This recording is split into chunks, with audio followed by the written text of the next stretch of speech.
Hello everyone, I welcome you in the virtual classroom of business environment. We are discussing the last unit of our syllabus, unit number 5, international institutions. In that we have started the first institute, which is IMF, International Monetary Fund. In last lecture we have completed the basic introduction to the IMF, and in today's lecture we are going to discuss in detail functions and the failure of IMF. But before that, let us see the organization structure of IMF. Popularly it is known as organization and management of IMF. In the hierarchy of IMF, there are only two bodies, that is Board of Governor and the Executive Board. This is the hierarchy of organization structure. Only two bodies are there. First one is Board of Governors and the second one is Executive Board. The Board of Governors is considered as the supreme or the apex body of IMF, which is having the highest decision making authority. It is the Board of Governors who decide whom to include as a member, whom not to include, how much to give loan, what should be the different trade policies of the different countries, and the like. And in that decision there are two committees which will help Board of Governors in making the decision. That two committees are International Monetary and Financial Committee, and the second committee is Developmental Committee. These two committee will help this Board of Governors in making the decision making. Board of Governors are consist of the governors of the different countries. Governors simply means the central bank governors. If we take the example of India, then India's central bank is RBI. Then RBI's governor will have the representation of India at Board of Governors of IMF. Either there will be the RBI's governor or there will be a finance minister. Either of them will have the representation of India at their Board of Governors. Every country's one member will be there in Board of Governance. And there will be one alternate governor who will help this Board of Governor in attending the meeting and the official works of IMF. So that is all about the Board of Governors, who is considered as the apex or the supreme body of IMF. The Board of Governors, they usually regularly don't meet. They have the meeting once in a year or sometimes twice in a year. So the day-to-day work is hand over to the executive board. Most of the functions of the Board of Governors, most of the powers of Board of Governors are vested to the executive board. At present, the number of executives in executive board are 22, who handles the day-to-day work of the IMF. So this is all about the organizational structure of IMF. Now let us discuss the functions of International Monetary Fund.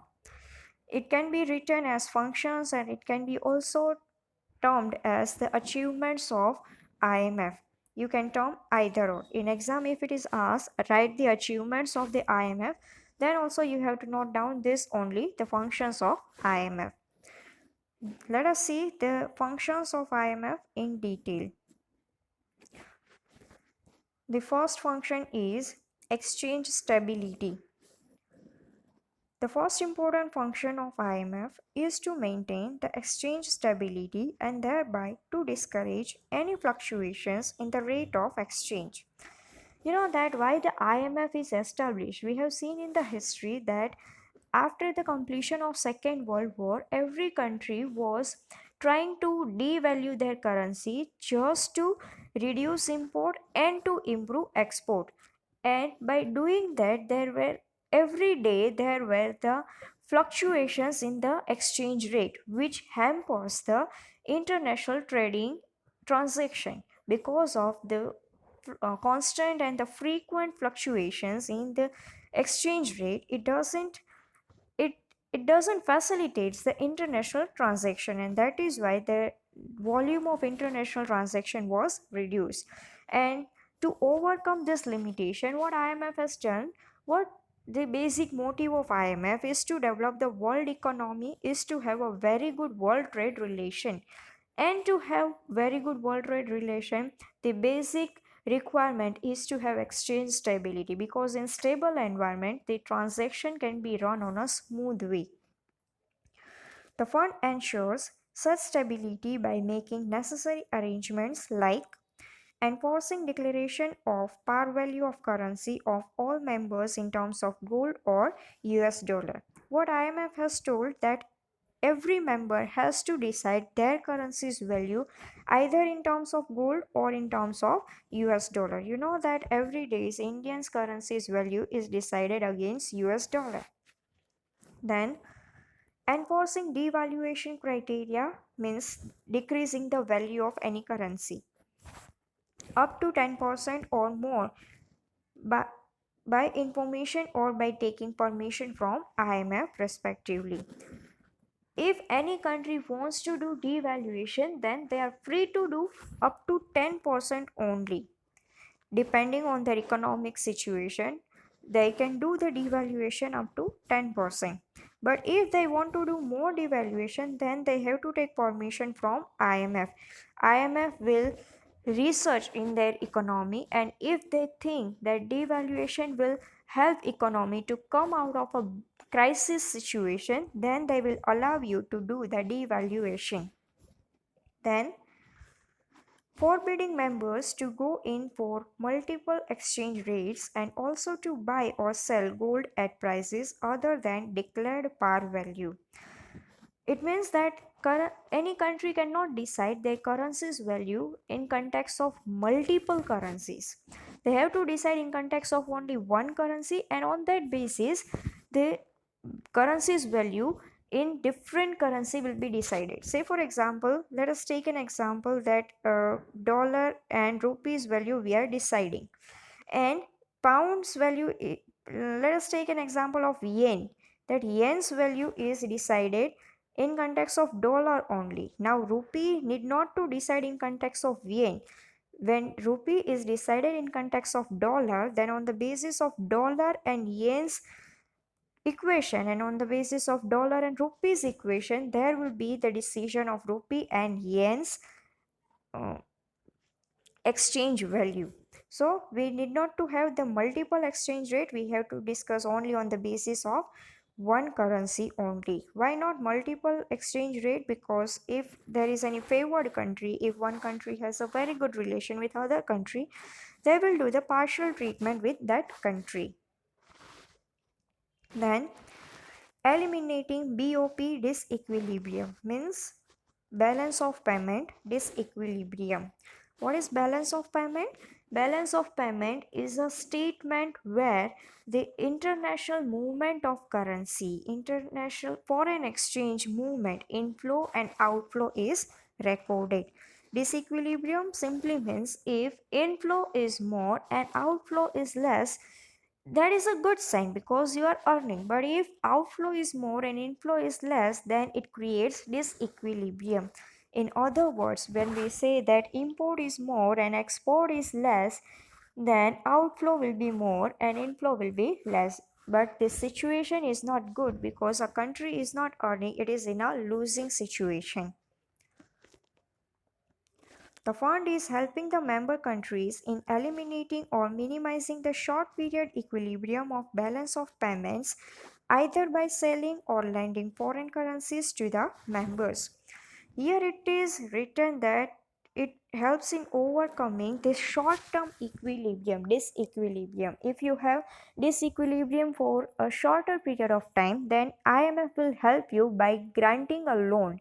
So, for example, we are in need of the 1 lakh crore of dollars, 1 crore of dollar. Then, if we don't have that dollar, then we can take loan from the IMF for a shorter period of time. When our export will increase, then from the earning of that export, we will repay it. The fund also helps its members towards removing the long period disequilibrium in their balance of payments. Sometimes fund also help for the long term disequilibrium IMF is having different categories of loan facilities, which we will see in detail in the next slide. Some are for the short run and some are for the long run. In case of fundamental changes in the economies of its members, the fund can advise its members to change the par values of its currencies. If they are having disequilibrium, then fund will allow you to do the devaluation. That is what written, to change the par values. Generally, to increase the par value, that no any government would like to do, but to decrease their currency's value, it is for their economics benefit, because by that way their export will increase. Then the third function is stabilize the economies. The IMF has an important function to advise the member countries on various economic and monetary matters, and thereby to help stabilize their economies. Stability in economy means what? Not to have inflation and not to have recession. To have a little bit inflation is a sign of growing economy. But if too much inflation is there, then the real income of people will reduce. And to have a recession, it is by default a negative sign. No any country would like to be in a recessionary situation. So whether there is inflation or recession, to overcome that situation, if country's government is not handling that inflation and recession, then IMF will help them out to frame their economic and monetary policy to control the inflation and recession in their economy. Then the next function is credit facilities. IMF is maintaining various borrowing and credit facilities so as to help the member countries in correcting disequilibrium in their balance of payments. Here it is written, credit facilities simply means the loan facilities which is provided by IMF. In the second functions, we have seen that IMF gives us loan for the short period and the long period. Here goes the category. Here the categories are given. The fund also charges interest from the borrowing countries on their credit. If the countries are taking loan for the short period, if the country is not facing the crisis situation, in that case IMF is also charging interest like normal banks. Only if we are taking loan from the bank, then bank charges interest on that loanable amount. Likewise, IMF grants any country loan, and on that loan IMF charges interest rate. These credit facilities include basic credit facility. These are the different categories under which loans are granted.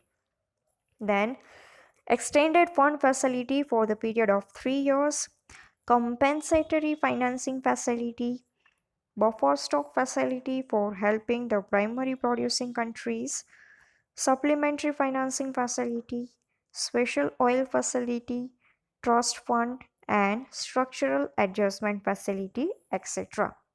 These are the different categories under which the loan is granted. If the country is going for taking a loan for the first time, they are generally given loan under the category basic credit facility. But if the country's transaction is not going on a smooth way, they are in need of second time loan, then they are given the extended help, that is known as extended fund facility for the 3 years. And likewise, on the basis of the requirement of country, the IMF will provide loan. Then next function is maintaining balance between demand and supply of currencies. IMF is also entrusted with important function to maintain balance between demand and supply of various currencies. If any country is in scarcity, then automatically their currency's value will increase, which is not a good sign. A country's currency value should increase on the basis of their economy's performance, not on the basis of the uh, scarcity and the abundance of that currency. So the task of IMF is to maintain the demand and supply of various currencies. It means No any currency should be in scarcity. Accordingly, the fund can declare a currency as a scarce currency which is in great demand. A currency whose demand is more but supply is less, it automatically becomes a scarce currency and can increase its supply by borrowing it from the country concerned or by purchasing the same currency in exchange of gold. Say for example that dollar is in a scarcity. Dollar is a scarce currency. Every country's need is of dollar, but dollar is not enough in supply. Then what will happen? IMF will take loan from the America, USA, loan of dollars, or sometimes they will purchase the dollar. Sometimes IMF will take loan and it will be repayable after certain period of time, but sometimes it is purchasing the dollars by selling gold to the USA. So they will purchase the dollar and then dollar they will transfer to the needy countries so that the dollar will not be in a scarcity. Then maintenance of liquidity. There is a provision for the member countries to borrow from IMF by surrendering their own currencies in exchange.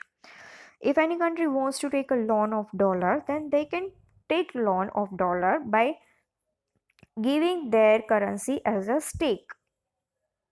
Then again, for accumulation of less demanded currency with the fund, the borrowing countries are directed to repurchase their own currencies by repaying its loan in convertible currencies. Say, for example, that India has taken loan of dollar from IMF by paying rupees to the IMF. By this transaction, what will happen? That IMF will have the lesser dollar and more rupees. Now, rupee is not that much in demand. No any country would like to have Indian rupees in their international transaction if India is not a country to the transaction. If, say, for example, that England and France is doing their trading activity, then they may be in need of dollar. They not at all in need of rupees. If England is doing a transaction with Australia, then Australian dollar is in need. Pound is in need, but Indian rupee is not in need. Then in what happened that IMF is having rupees not dollar, then IMF will pressurize India that we repurchase our rupees that we have submitted at the time of taking loan of dollar. We repurchase our rupees by paying dollar back. So by that way liquidity will be maintained with the IMF.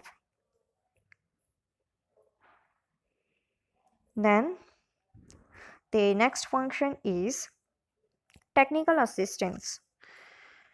The IMF is also performing a useful function to provide technical assistance to the member countries.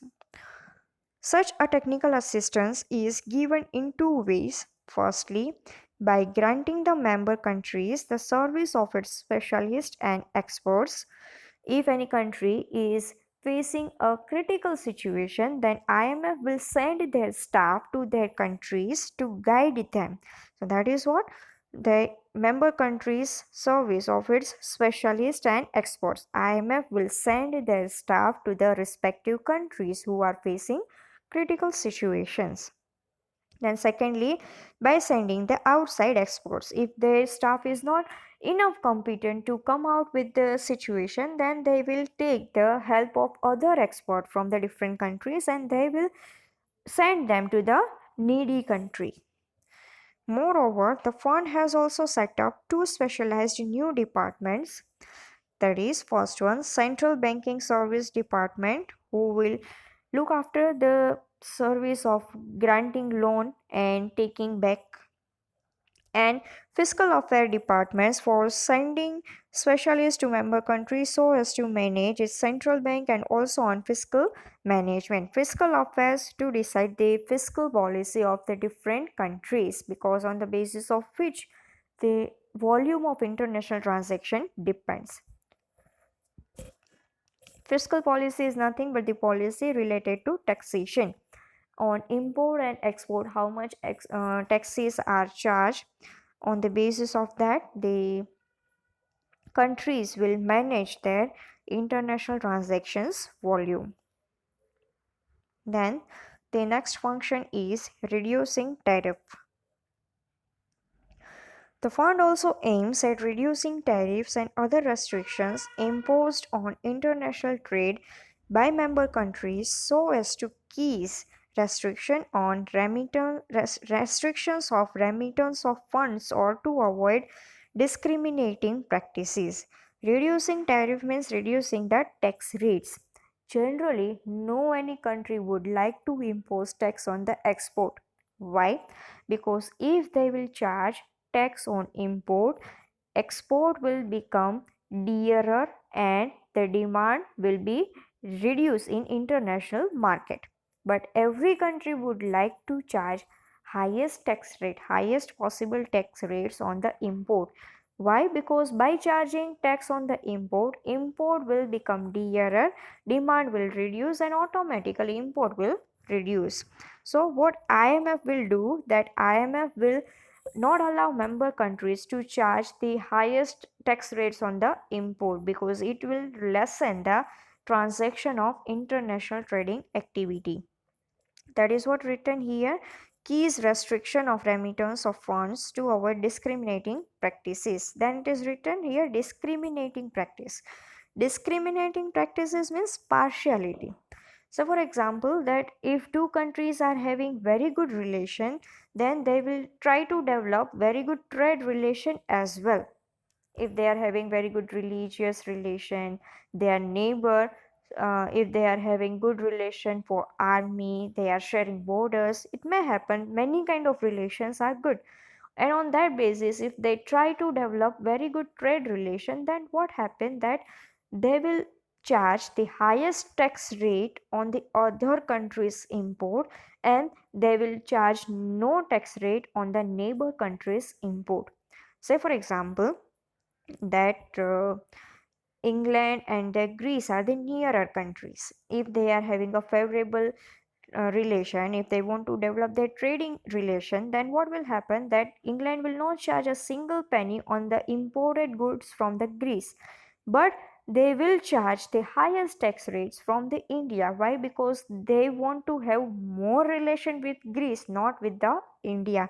So this kind of partial treatment or discriminating practice the IMF will not allow. Then general watch. The IMF is also keeping a general watch on monetary and fiscal policies followed by the member countries to ensure no floating on the provisions of charter. General watch on monetary policy and on fiscal policy. Monetary policy simply means the policy which decides the flow of money within an economy. Monetary policy is generally decided by the central bank of the country, and there the cash reserve ratio, statutory reserve ratios, certain kind of reserve ratios are decided so that they can control inflation and recession within an economy. Other policy is a fiscal policy related to taxation. The motive of fiscal policy is also to control inflation and recession. But by monetary policy and fiscal policy, country also tries to control the international transaction. So there comes the role of IMF. If the fiscal policy and monetary policy reduces the international transaction, then IMF will not allow to do so for that country.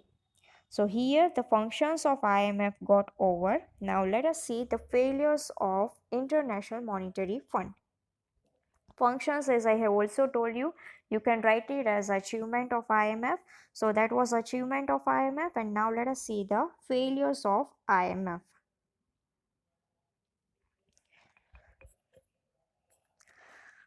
IMF has failed in respect of achieving the basic objectives of international exchange stability. Neither the fund put any loan exchange fluctuations, nor does it prevent competitive devaluation of currencies by its members. In first achievement, we have seen the exchange stability, means there is no fluctuating exchange rate. But you have experience in today's market that every day the currency's value is changing, fluctuating. So what does it mean? IMF is not performing their functions well.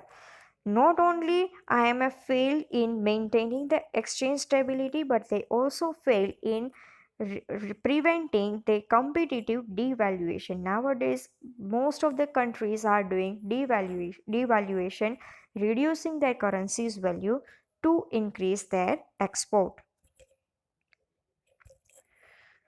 The fund has followed discriminatory treatment, means partial. The fund is doing the partiality in favor of certain members in its day-to-day functioning. It favors some Western countries and neglects the genuine interest of the underdeveloped and backward countries. You know that the Second World War is played in the Europe continent, and if you see the today's present scenario of the European countries, they are considered as a developed country, and most of the Asian countries and the African countries are developing and underdeveloped country. Why? Because IMF is favoring those Western countries with the help of the loan from the IMF. They managed to come out from the disastrous situation. In the introductory part, we have seen that France became the first member to take loan from the IMF. IMF has given loan to the some Western countries in that much negligible interest rate that with the help of that money, their country managed to develop. And IMF is not giving loan to the needy countries who are underdeveloped and developing countries. So IMF is doing partiality with the Western countries and the Eastern countries. In respect of promoting international liquidity, the fund has found it difficult to meet the foreign exchange requirement of its members. Whatever the requirement of members are there regarding dollars and other currencies, they are not met successfully. Most of the time dollar is in a scarcity, which leads to the increasing the value of dollar in international market. So IMF is again failed in maintaining the liquidity. In respect of problems of long-term disequilibrium in the balance of payments faced by different countries, the IMF can provide only short-term credit facilities.